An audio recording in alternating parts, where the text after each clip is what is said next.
Hello friends, be very welcome to another episode of our channel. Today we will talk about a theme that is generating a lot of controversy behind the scenes of international politics, the possibility of the new Air Force One being a plane made in Qatar. Why is this situation raising so many discussions?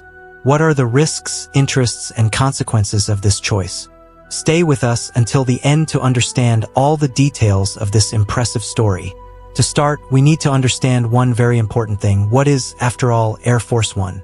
Contrary to popular belief, Air Force One is not the name of a specific aircraft, but the calling indicative used by any U.S. Air Force plane whenever the president is on board. However, in practice, the name ended up being associated with two very specific models: the gigantic Boeing 747-200B, which have transported the U.S. president for over 3 decades. These two planes are much more than simple means of transport. They are true flying command centers designed to keep the president absolute security in any situation, including the extreme scenario of a nuclear war. The Air Force One has highly encrypted communication systems capable of resisting cyber attacks, as well as sophisticated electronic countermeasures to mislead enemy missiles. And don't stop there. The aircraft has conference rooms, an emergency medical center, flying refueling systems, which ensures virtually unlimited autonomy, as well as reinforced fuselage, prepared to resist electromagnetic pulses such as those generated by a nuclear explosion. That is, Air Force One is not just a plane, but an aerial fortress that ensures the continuity of the American command under any circumstances. However, even with all this technology, the current Air Force One has been in operation for a long time. These are airplanes with more than 30 years of use, based on a project from the 1980s and delivered in the early 1990s. Of course, after so long, serious problems related to the aging of aircraft begin to emerge.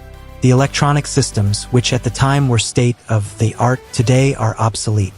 Maintenance costs have fired, as many of the original parts are no longer manufactured, forcing the Air Force to resort to expensive and time-consuming processes or search for components in increasingly limited stocks. In addition, the operational availability of these aircraft has been falling considerably. It is not uncommon to be out of operation for long periods, undergoing reviews and complex updates. Keeping these aircraft working has become a real logistics and financial challenge for the United States. Therefore, since the government of former President Barack Obama, there was already talk of the need to replace them. After all, it is not just luxury or comfort, but to ensure that the commander-in-chief has a safe, reliable, and efficient means to move around the world. And it was with this goal that, still in 2015, Boeing was hired to build 2 new presidential aircraft.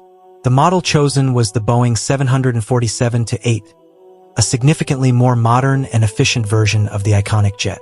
The improvements are many: reinforced structure, longer range, lower fuel consumption, and, of course, expanded internal space to accommodate state-of-the-art security systems. However, the replacement project is far from a success. New Air Force One deliveries have been constantly postponed for several reasons. There are complicated contractual issues, costs about costs, changes in security requirements, and even unexpected technical difficulties in adapting the aircraft to fulfill complex presidential functions. During the Trump government, still in the first term, the then president renegotiated the contract with Boeing in an attempt to reduce the project's astronomical costs. Nevertheless, the delays persisted, and even now, years later, the new aircraft have not yet been delivered to the Air Force. The frustration with this locked process eventually made room for unexpected and controversial alternatives. And that is precisely where Qatar's surprising proposal comes in, that we will explore in more detail in the face of successive delays in the delivery of the new Air Force One ordered to Boeing. A curious and unexpected episode caught the attention of the political world and the international press. The richest countries in the Middle East offered a luxurious Boeing 747-8 to the United States, alternative to replace the worn-out American presidential plane. This plane, originally commissioned by Qatar's royal family, is a highly sophisticated aircraft, configured with luxurious interiors, meeting rooms, private suites, and decent royal finish. However, although Qatar offered the aircraft as a gift, it could not be used immediately as Air Force One. This is because, in addition to comfort and aesthetics, the American presidential plane requires a series of extremely complex adaptations made only by companies specializing in defense and safety. The necessary modifications include the installation of anti-missile defense systems, encrypted communication equipment, electromagnetic pulses protection, flight refueling systems, and several other technologies that ensure the commander's safety and functionality in the United States. To perform these adaptations, it would be necessary for a specialized American company to take over the process, which could take several years and cost billions of dollars. Still, the offer of Qatar was received with interest in some sectors of the government, especially given the difficulties faced in the official project with Boeing. Among those who have shown greater enthusiasm with the proposal is none other than former President Donald Trump.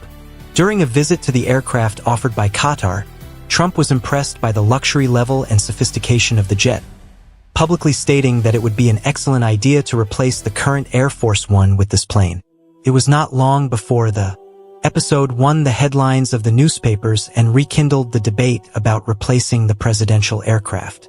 Trump, known for his appreciation for grandiose symbols and negotiations outside traditional standards, saw Qatar's proposal to quickly solve the problem of obsolescence of Air Force One and at the same time leave his personal mark in the history of the American presidency.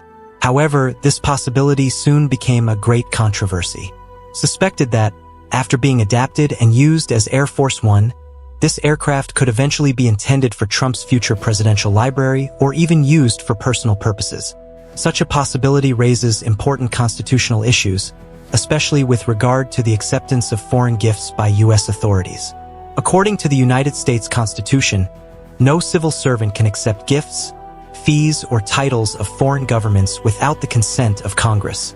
This device, known as clause thinnings, aims precisely to avoid situations in which foreign interests can influence or compromise the independence of U.S. authorities. Qatar's offer, although covered with a symbolic and strategic character, quickly aroused concerns in this regard. In addition, the fact that Trump Organization, the former president's business conglomerate, maintains significant real estate business in Qatar itself, has contributed to increasing the suspicion that there would be a conflict of interest involved. Trump's company is responsible for a luxury resort in Doha, the capital of Qatar, and this pre-existing business relationship has made any negotiations that involving that country's government and the former president even more sensitive. To further complicate the situation, the airplane's offer occurred shortly before an official meeting between Trump and Qatar authorities, which further fueled speculation about possible personal favoritism and the real interests behind the proposal. On the one hand, advocates of the idea argue that accepting the aircraft would represent a quick, practical, and even economic solution to a problem that has been going on for years. On the other hand, critics claim that the acceptance of the present would open a dangerous precedent, compromising the symbolism of Air Force One as an icon of American sovereignty and exposing the country to potential conflict of unprecedented interest.